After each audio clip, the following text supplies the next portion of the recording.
Bienvenidos al canal de Santos y Oraciones, donde encontrarán la mejor manera de elevar sus plegarias para que éstas sean escuchadas. El 1 de mayo de 1992 era un viernes, era primer viernes de mes y era el día de San José Obrero. Y entonces estaba celebrando la misa. El párroco y el ministro de la Eucaristía vio que al lado del sagrario, sobre el corporal, que es ese pañuelo blanco sobre el cual se apoya el copón, había dos pedacitos de hostia, como si fueran dos medialunitas, ¿no? Es decir, dos pedacitos de hostia que se habían caído evidentemente al pasar de un copón al otro, que como las hostias son blancas y el corporal es blanco, posiblemente no se dio cuenta quién lo hizo, no sabemos exactamente cuándo pasó. Entonces le avisa al párroco y el párroco decide ponerlas en una tinajita con un poquito de agua y guardarlo en el sagrario.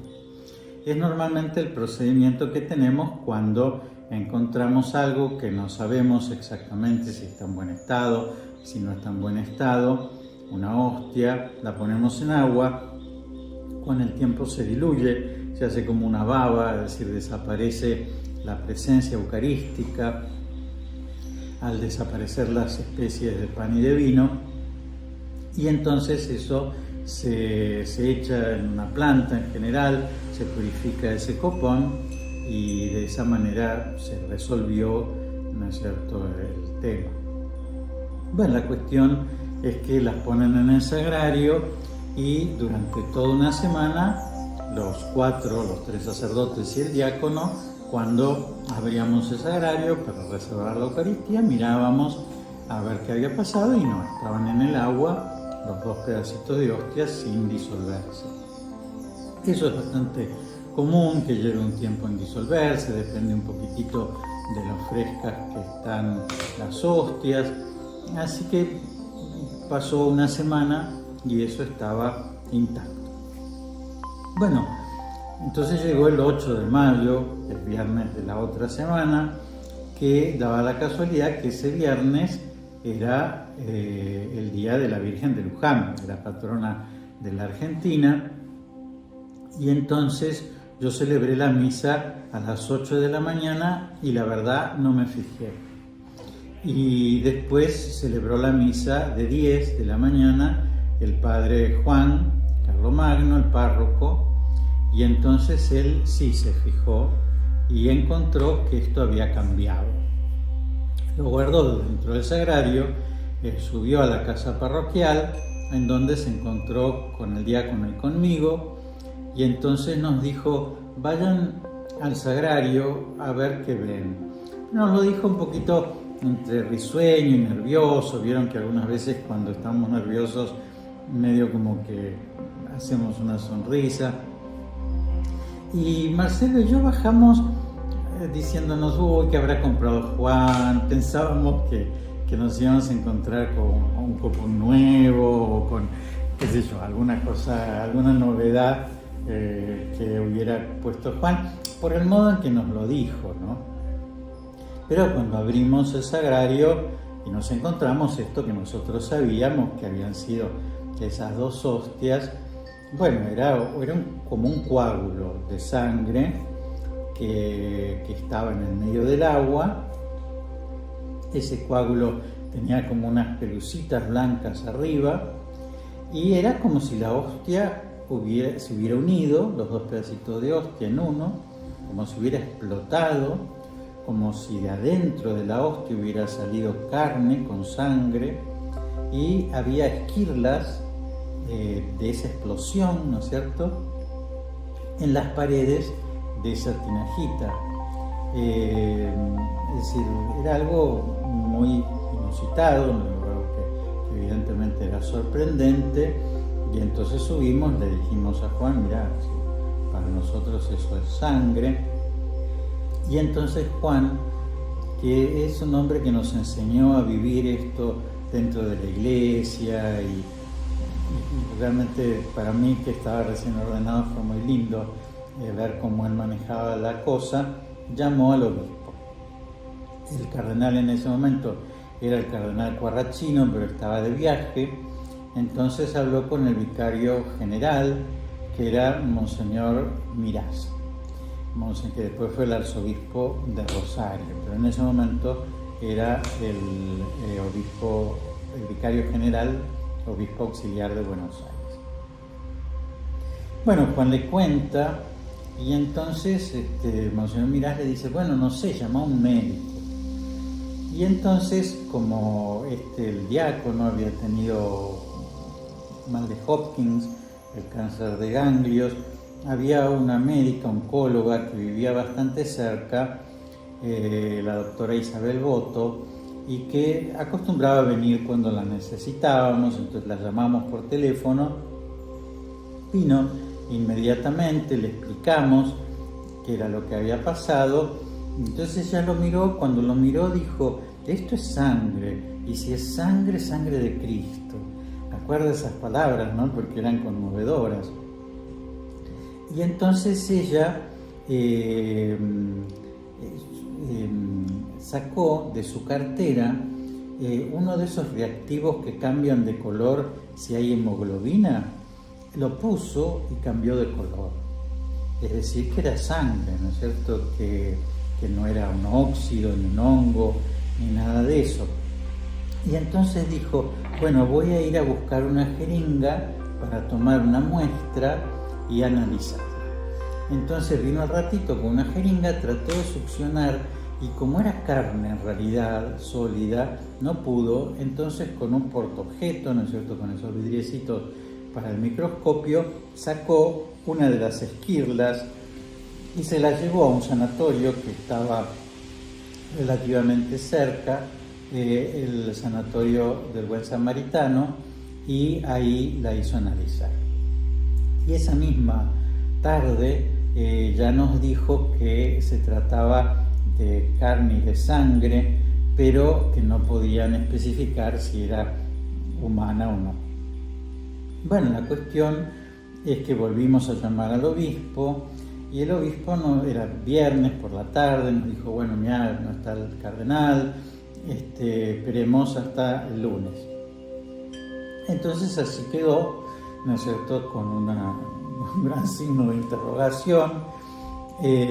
Por otra parte venían las misas de la tarde, en las que nosotros, era una parroquia de mucha gente, así que teníamos ministros de la comunión, y era un tema el que los ministros vieran esto. Entonces lo primero que hicimos fue pasarla a una caja fuerte que había en la sacristía, y después decidimos llevarla a un pequeño altar que organizamos en mi cuarto. Es decir, en mi cuarto eran 2 cuartitos chiquitos, un escritorio y un dormitorio, y entonces el escritorio lo preparamos, pusimos ahí el monumento, vieron ese sagrario móvil que utilizamos para la ceremonia de los Jueves Santos, pusimos un velador para que hiciera de lámpara votiva, y entonces ahí llevamos esta tinaja cerámica con esto que había adentro, que no sabíamos bien qué era. Bueno, vino entonces el fin de semana. Ese domingo era el domingo del Buen Pastor, el día en que se reza por las vocaciones sacerdotales y religiosas. Toda esa semana, que había sido la tercera semana de Pascua, se había leído el capítulo 6 del Evangelio según San Juan, que era el discurso del pan de vida. Es decir, que para nosotros era muy significativo, ¿no es cierto?, porque veníamos escuchando que Jesús en el Evangelio nos decía: yo soy el pan vivo bajado del cielo, el que coma de este pan vivirá eternamente, mi carne es verdadera comida, mi sangre es verdadera bebida, el que come mi carne y bebe mi sangre vivirá por mí. Bueno, todo esto que de repente nosotros lo estábamos viendo detrás de estos velos eucarísticos, porque ahí estábamos viendo carne y sangre, ¿no? Bueno, cuando lo llevamos para arriba, lo lleva el párroco Juan Carlomagno, y en el fondo de la iglesia había una Virgen de Luján. Recuerden que esto había pasado el Día de la Virgen, y entonces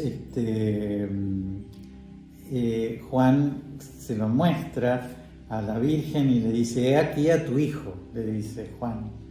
Y entonces él siente en el corazón que la Virgen dice: hagan lo que él les diga. Y nos lo comentó. Porque ya les digo, lo vivimos todos muy sobrenaturalmente, muy en paz, muy como un regalo de Dios. Bueno, la cuestión es que el domingo por la tarde, ya les digo, era el domingo del Buen Pastor, yo estaba confesando, y una misa la celebró el padre Juan, la otra misa la celebró el padre Eduardo Graham, las dos misas las diaconó Marcelo Tomaino, y bueno, las dos misas se manchó de sangre el copón, la patena, ¿no es cierto? Es decir, ese copón sin tapa en el cual se consagra la Eucaristía y se distribuye la Eucaristía. Entonces, cuando terminó la misa, la primera, vienen al confesionario y me piden la llave de mi dormitorio para guardar una patena. Cuando termina la otra misa, me piden la llave de mi dormitorio para guardar la otra patena. Una el sacerdote había advertido que estaba manchada de sangre en el Padre Nuestro, y otra había advertido que estaba manchada de sangre en la comunión. Bueno, una patena era de estaño, la otra era de bronce sobre dorado. En la que era de estaño no se pudo analizar porque el estaño absorbió, así que quedó como una aureola simplemente, pero la que era de bronce sí se pudo analizar, y coincidía la sangre esa con la carne que nosotros teníamos en el escritorio, es decir, algo asombroso. Bueno, la cuestión es que ese lunes entonces volvimos a llamar al obispo. El obispo vino a vernos, nos pidió que esperáramos que volviera el cardenal, nos pidió que guardáramos secretos sobre esto.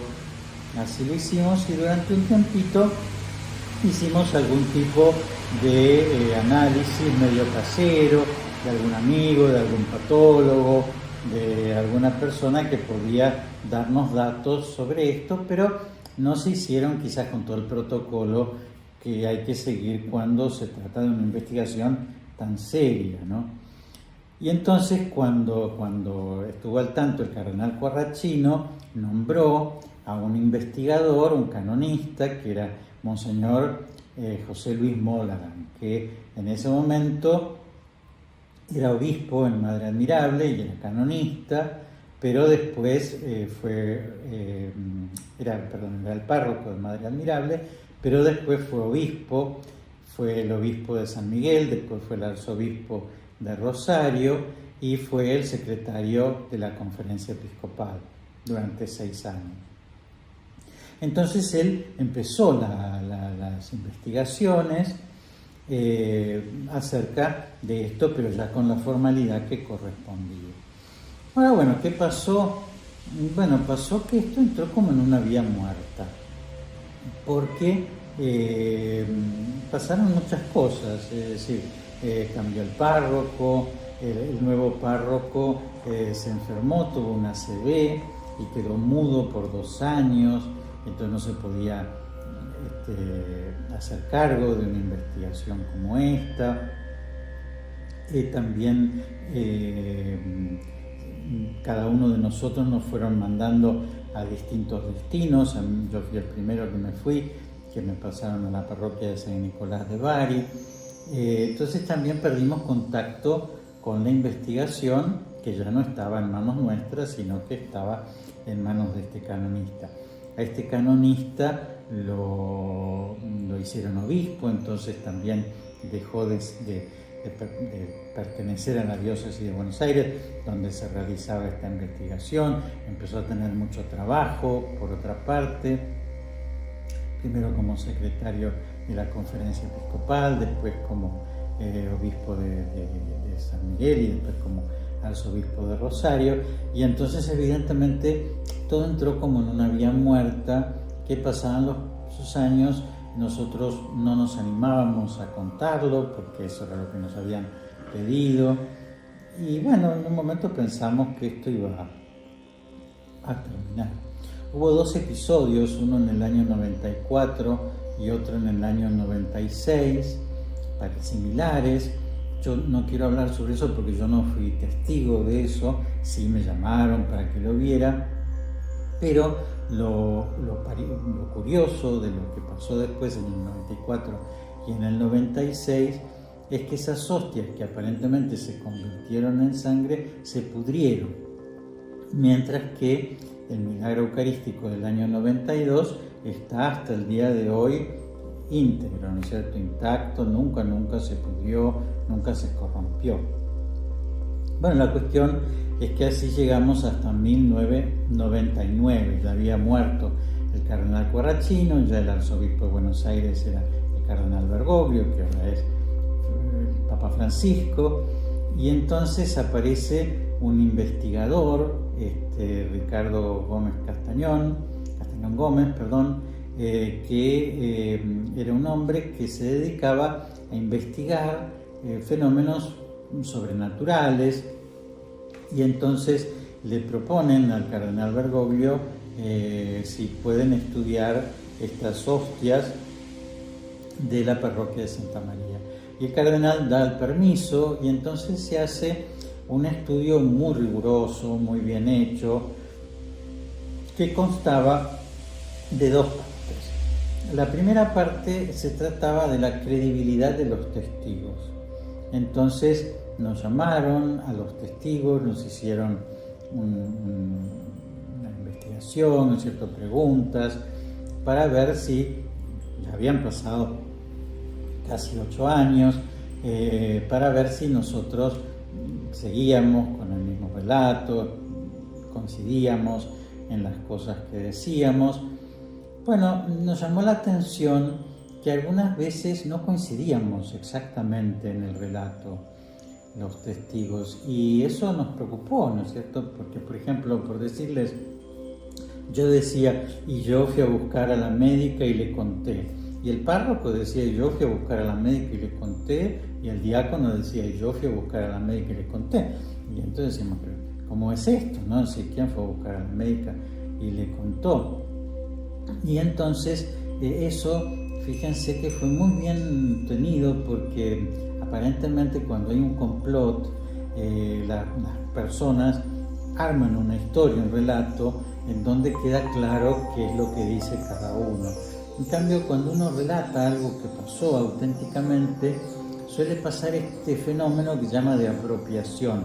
Les habrá pasado a ustedes cuando de repente alguien cuenta una anécdota de ustedes como propia, y es eso, cuando algo se vive como muy intensamente, uno con una lesión muy intensa, uno se apropia de ese fenómeno y lo cuenta como propio, lo recuerda como propio, y eso no pasaba.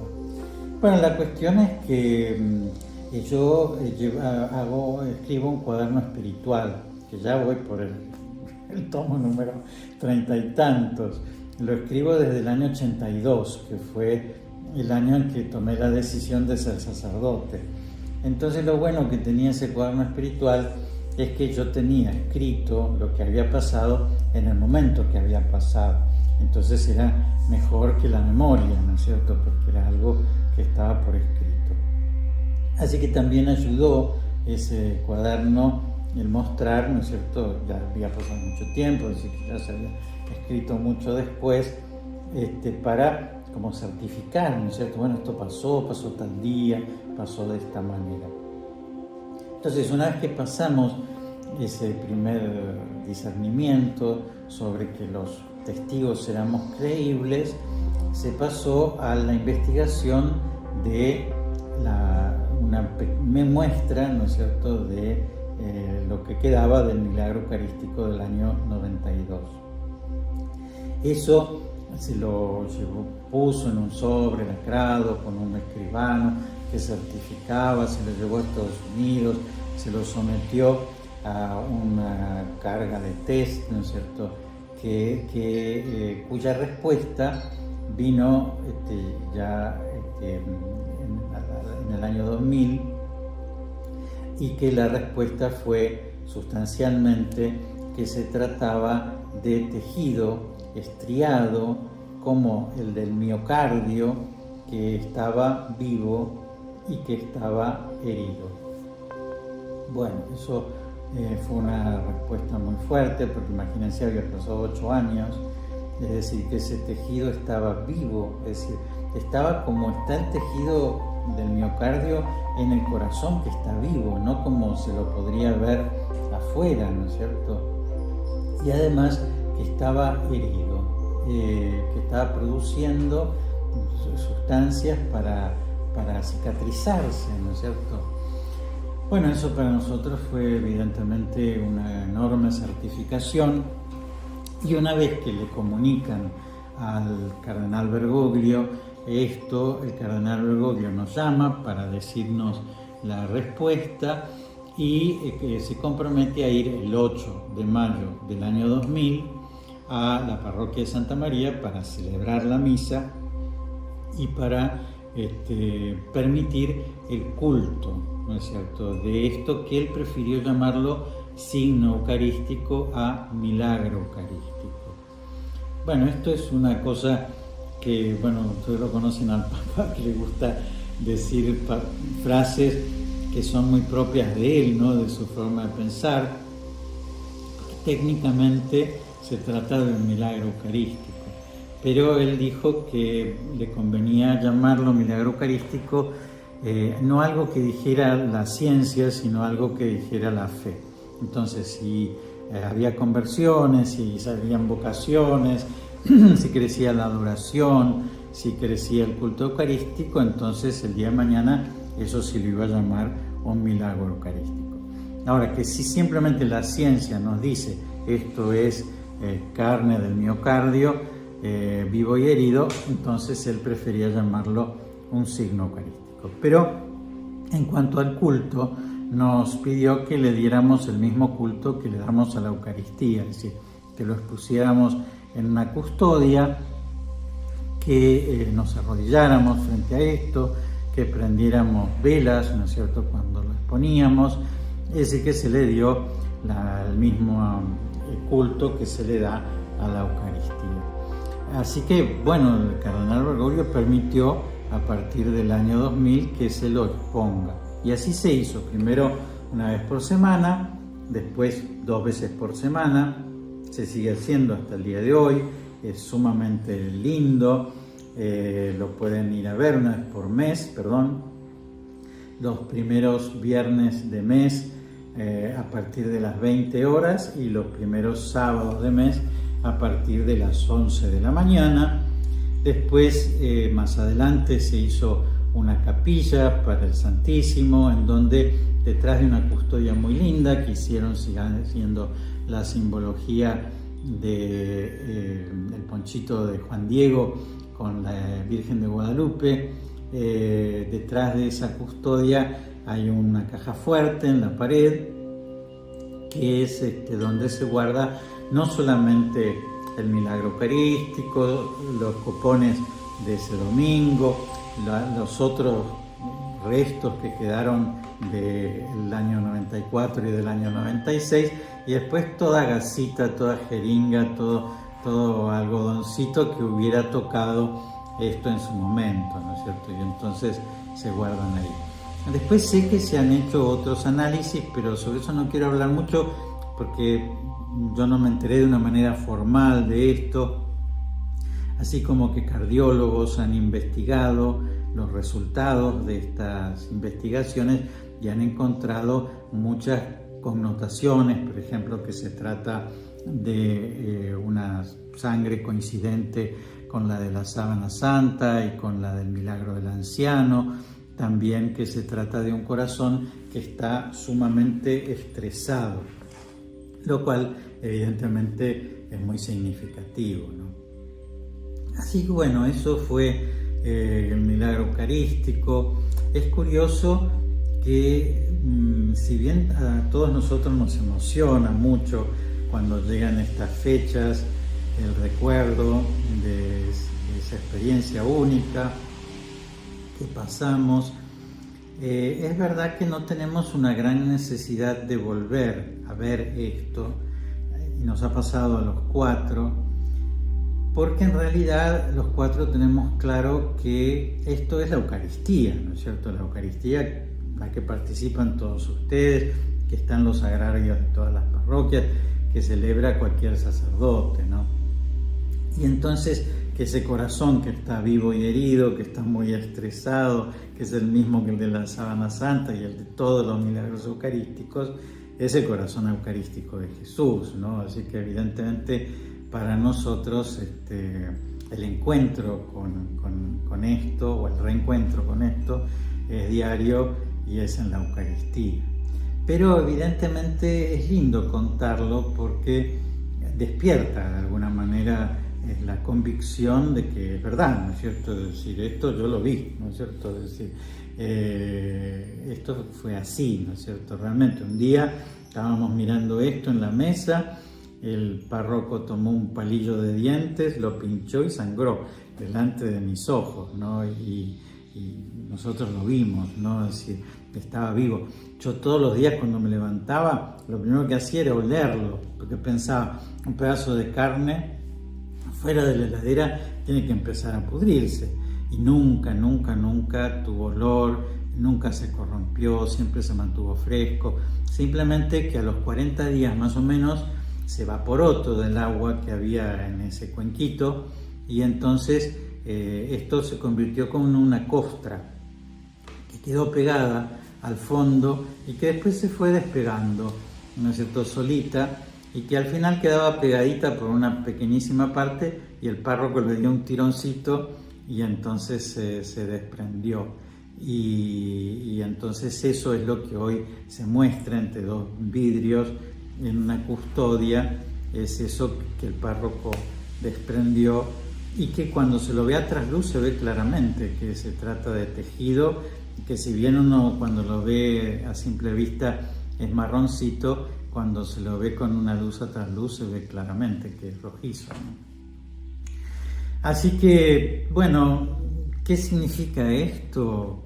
Que Jesús no sabe cómo decirnos que está en la Eucaristía, que nos reclama, que lo busquemos, que nos alimentemos de Él, que lo miremos, que lo adoremos, que vayamos a abrirle nuestro corazón, que en cada adoración está Jesús vivo, escuchándonos, presente, que en cada Eucaristía está Jesús vivo, que viene a habitar en nosotros, y que bueno, como nosotros no le hacemos caso, inventa formas así medio raras para recordarnos. Una vez que esto pasó, uno se fue enterando, ¿no? Esto también pasó en tal lugar, esto también pasó en tal otro lugar. Hace poquito hubo un episodio muy similar en Polonia, que fue muy rápidamente estudiado por el obispo. Es decir, evidentemente Jesús está como tosiendo, acá estoy yo, ¿no? Así que hagámosle caso y vayamos a adorarlo. Dejo la bendición. Si les gustó este video, suscríbanse para seguir en contacto con los santos y sus oraciones.